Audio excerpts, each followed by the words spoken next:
ఏక మనసుతో దేవునికి ప్రార్థన చేయాలి. కుటుంబములో ఏక మనసు లేకుండా సాతాను కుట్ర చేస్తాడు. సంఘములో మోకాళ్ళుని ప్రార్థన చేసేటప్పుడు ఏక మనసు రాకుండా కుట్ర చేస్తాడు. ఒకళ్ళకి పడదు, ఒకళ్ళ పట్ల ఒకళ్ళకి సదభిప్రాయం ఉండదు, ఒకరి మీద ఒకరు విర్రవీగుతూ ఉంటారు. ఇదంతా సాతాను మోసం, సాతాను కుట్ర. దయచేసి వాటిని విసర్జించి ఏక మనసులోకి వద్దాం.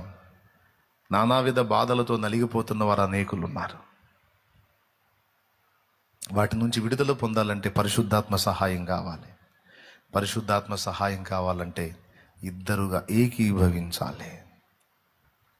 బంధించిన ఏకీభవించి, విడుదల చేసిన ఏకీభవించి, ఏక మనసుతో రండి మనం కలిసి ప్రార్థన చేద్దాం.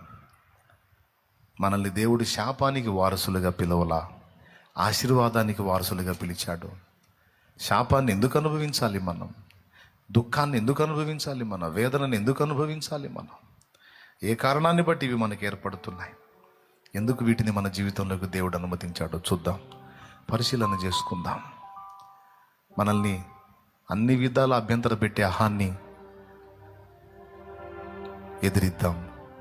అహాన్ని విరగొట్టమని ప్రార్థన చేద్దాం. నువ్వు దేన్ని బట్టి గర్వపడుతున్నావు, దేన్ని బట్టి అతిశయపడుతున్నావు, దేన్ని బట్టి విర్రవీగుతున్నావు, నీ హృదయంలో దేన్ని బట్టి నీకు మంచి ఒపీనియన్ ఉందో అదంతా విరిగిపోవాలి.